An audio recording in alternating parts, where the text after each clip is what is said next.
Hey guys, welcome back. A long time no see. So, I would call myself the world's biggest Avatar fan, and that perhaps could be debated. Maybe there's someone out there who is a bigger fan than me, but in my mind, I am the world's biggest Avatar fan. I am the biggest fan that I know, personally, so I'm gonna call that close enough, because as you know, I know everyone in the whole world. But we have a little bit more pressing matters right now than debating whether I really am the world's biggest Avatar fan. Namely, something really exciting has happened in the whole Avatar world. For the first time ever, today, James Cameron has released new concept images from Avatar 2. That's right. And I have, in full transparency, seen these before. I did skim through them a little bit earlier today, but I thought that I would come in and look at them in depth with you guys. So if you didn't know, I have been waiting literally my entire life. Not literally. I have been waiting literally half my life for this movie. It came out when I was 8.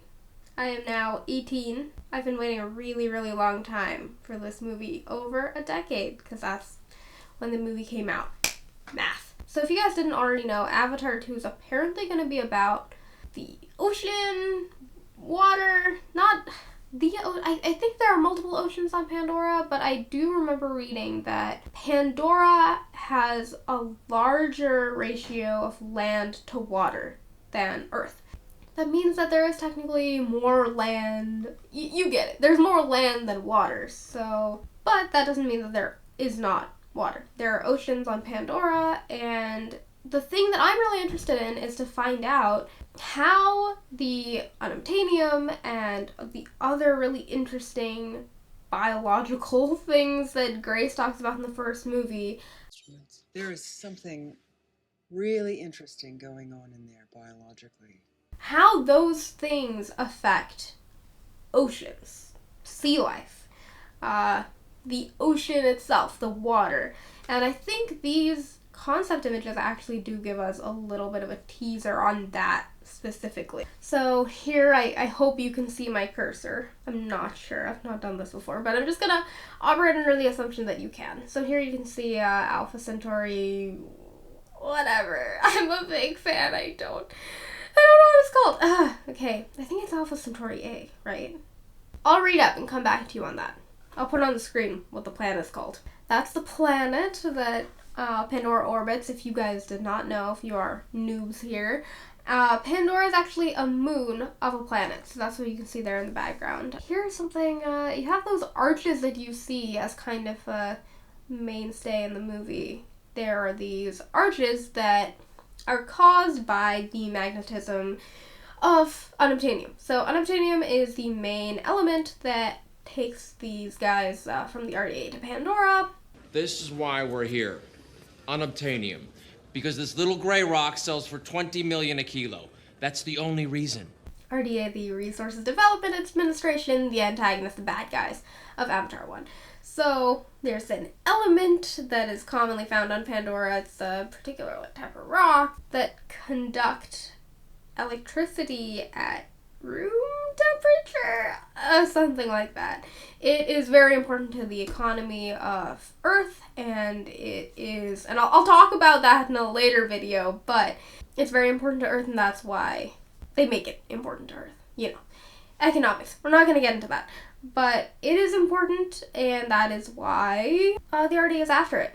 But it does a lot of really interesting magnetic things on Pandora, such as creates kind of like that magnetic repelling effect, which is what creates these arches that you see. In Avatar 1, you see kind of the floating mountains, like near the floating mountains where the flux vortex, as they call it, when it gets really strong, you start to see more and more of these magnetic geological anomalies that, well, what we would consider anomalies, like these arches.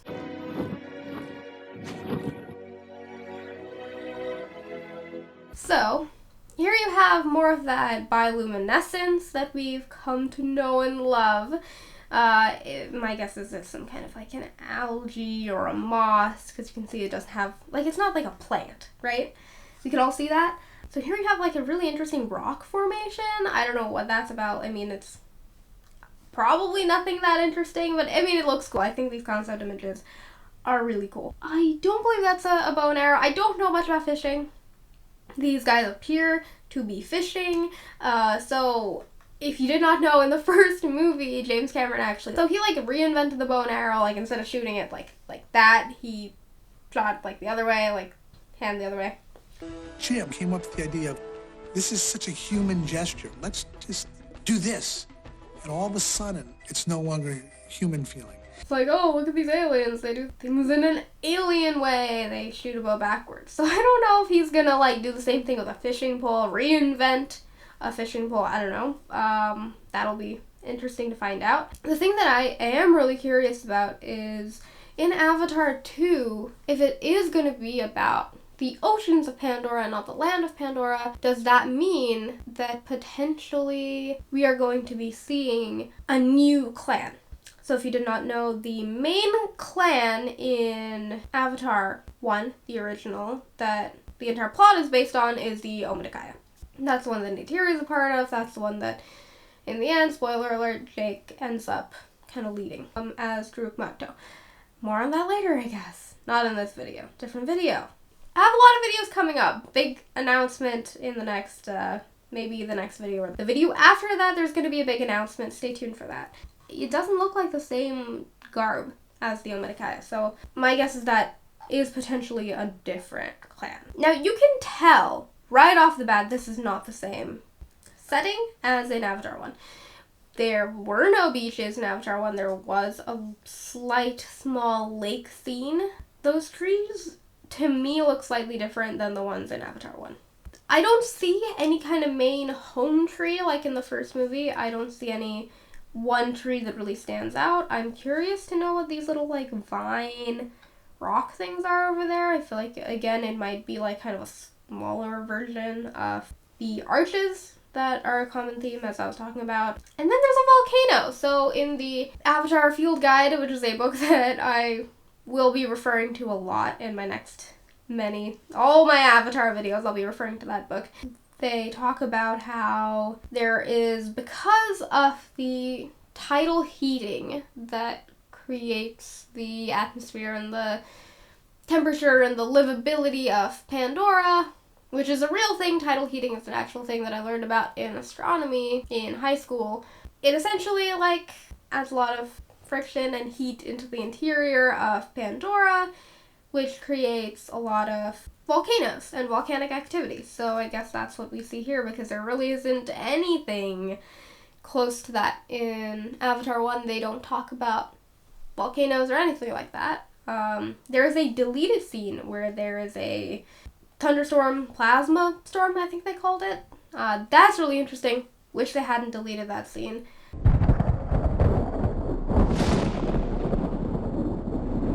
But really, there's nothing about the weather on Pandora. It rains once, I believe, in the whole movie. So I would love to see more about that. And I've heard that this movie is actually about Jake and Neytiri's kids, which definitely makes me wonder, okay, so maybe are they going to go and hang out with some people, different clans? Are they gonna, maybe one of them's gonna like marry someone from another clan or mate someone from another clan? We are mated under the eye of Eywa, Jake. I am with you now, Jake. We are mated for life. Okay, so I actually find this image the most interesting, because as I was talking about, there are all these arches that are a main feature throughout Pandora, and the whole thing is that the middle part is raised and the two ends, as you do, like an arch. You've seen them before. Two ends are connected to the ground. The middle kind of bubbles up. In this image, it is reversed. There is a arch that the middle's caved down. The ends are going up. So is that just a design choice? Is that kind of just the same deal? Like, oh, here's again that unobtainium magnetic concept, except maybe instead of repelling, it's attracting magnets. And so it's inversing the effect. It could be something like that. In that case, will that be explained to us? Will the science be explained to us? Or is it just going to be a feature of this land or this ocean, this particular region of Pandora that's just a feature and we're never really going to see it addressed? Or does it matter to the plot, to this clan? We don't know. Hopefully we will someday soon. So clearly, this is not a floating mountain. Clearly, right? Like, this is not the Hallelujah Mountains. So you just have these, like, slabs of ground that are, they're almost floating islands, right? So clearly there's something happening there in terms of unobtainium, flux vortex, but it's not the exact same thing as what's happening in the region of the Omaticaya. Or at least it might be the same effect, but it is presenting itself differently. And finally here we have this, it's like... To the Igran people of the Eastern Sea. Honestly, this entire thing is very... Hey, welcome to the Pandora Beach Resort and Spa. I don't know if that's a good thing. I feel like it's...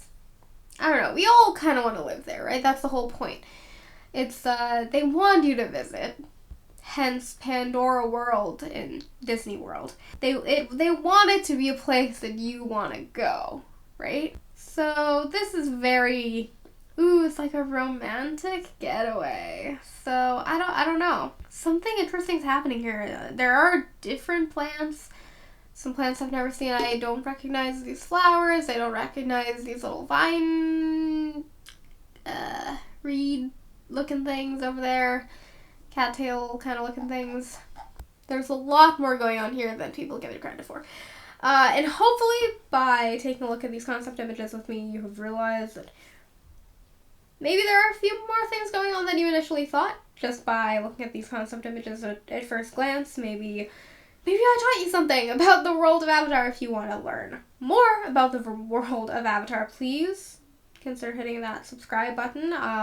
If you forget everything about the last movie and you would like to learn more about it without having to actually, like, watch the movie a million times and think about it, allow me to do the thinking for you. So yeah, if you like this video, please push the thumbs up button, because you all know what happens if you don't push the thumbs up button. Yeah, neither do I, but push it anyway. And please push the bell if you care about Avatar at all, or if you don't, because as I said, like, I don't care if you think it's, like, the worst movie ever. I just want you to think about it. Like, if you are thinking about how bad it is, or if you're thinking about how good it is, I just want you to be thinking about it. So either way, man, stick around. If you have any opinions about the concept images from Avatar 2, put them in the comments below. I'd love to have a conversation with you. And until next time, I don't have an outro, so bye, I guess.